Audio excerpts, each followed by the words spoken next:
If you visit Kenosha for more than a few hours, you must, and I mean must, hit Frank's Diner.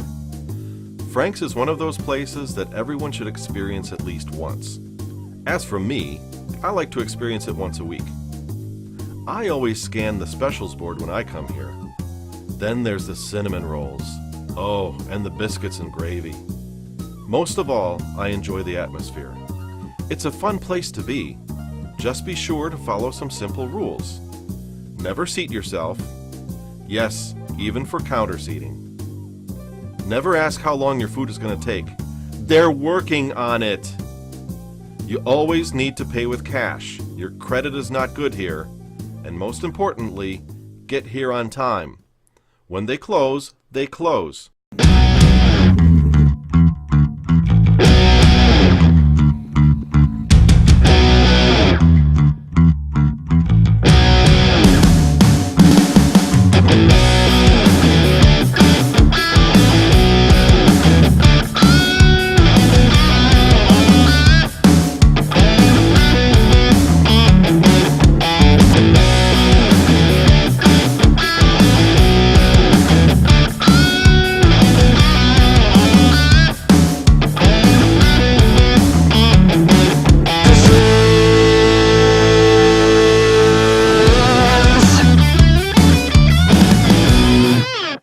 Today I'm having duck stew, roasted duck with potatoes, onions and carrots, and a thick gravy made of the duck's fat and pumpkin beer, along with a couple nice-sized slices of Frank's homemade bread. And of course, I'm washing it down with a Bloody Mary. Kevin Urban and his wife Julie Rittmiller own Frank's Diner, and you'll see them working almost every day. And we bought the place in 2010. It doesn't seem right, but we became regulars. This kind of thing, like we came in here first time, we fell in love with it because Julie and I kind of like divey kind of joints to begin with. So once we found it, we were like, oh, this is great. So then Chris and Lynn decided they wanted to sell the joint. Yeah, and, they're going to move to New Orleans. They were going to move to New Orleans. And they brought it up a couple times, and then each time it would be more and more serious. And then over wine one night, they brought it up again. Wanted to do, oh, there she is. Hey.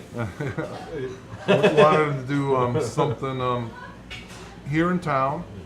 Not necessarily together, but it turned out this way. There must have been some little bit of craziness in your head thinking about it. Oh, yeah, there was a lot of craziness. It was just kind of like, are we really doing this? And, I worked in a restaurant as a kid. Worked at Wendy's. Julie, I think she hosted it once at a restaurant back before college. And but I started working here just to see, is this going to work? Can I do it? Will I do it? And so, yeah, it worked. Turned out all right. Going on our 9th year now. This is not typically diner food. No. Duck stew. It's really fantastic. And that's the thing I come to find around here, when I come in here all the time, is that you guys are doing, besides garbage plates and stuff like that, fancy food like this. Sure. And that started with Chris and Lynn too, because Lynn was very creative in the kitchen, and I got a little bit of creative streak, and certainly we got kids here on staff who are creative. They want to try new things, do new things, and we're like, yeah, by all means. We don't have to be stuck at bacon and eggs, Sure, that's going to be on the menu, but we want to expand it. We want to do crazy, weird stuff. Julie came up with a chorizo sweet potato hash. That's pretty popular. We do that, rotate that in. By the way, your meatloaf is fantastic. I love your meatloaf. Oh, well, that's a standard, and that's an old recipe that goes back to John Gilmore, and I Really? think that recipe even goes back to Anthony Frank's. So some of those recipes have stuck through the years. Some have gotten a little modified for the times. Some have gotten dropped, over the years because they no longer fit the culinary tastes of America or the people around. But we come up with new stuff like duck stew. Duck stew. It's fantastic. We have duck bacon every once in a while. Where do you get bacon off of a duck? I don't know.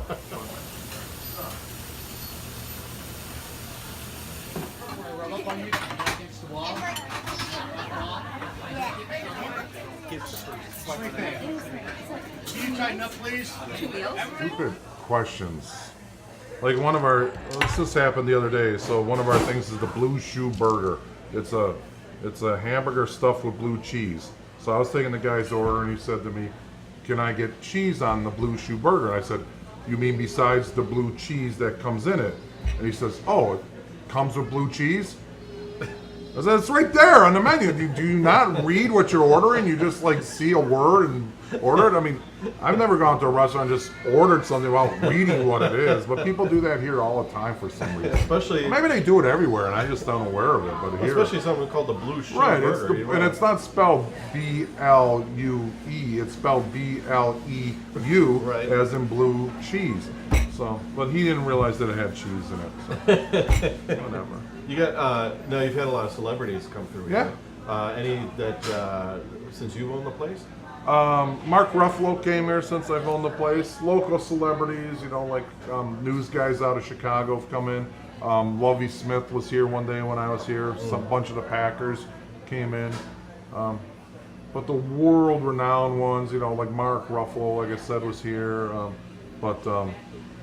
Back in the day when vaudeville was alive and kicking, Kenosha was a stop between Milwaukee and Chicago, or vice versa. And a lot of times with all the theaters here, the Kenosha, Right. the Orpheum, these places had live performances. So if the guy was going from Chicago to Milwaukee, he'd stop a night in Chicago or here in Kenosha and do a matinee and an evening show. Sure. Pad his paycheck a little. Yeah. So this place got a lot of, traffic out of that. Bela Lugosi, the Three Stooges, Yeah. Liberace. Names that are kind of starting to fade out of the lexicon of the average American, but still well known. Oh, and get the homemade toast. Forget about the others. They just don't stack up.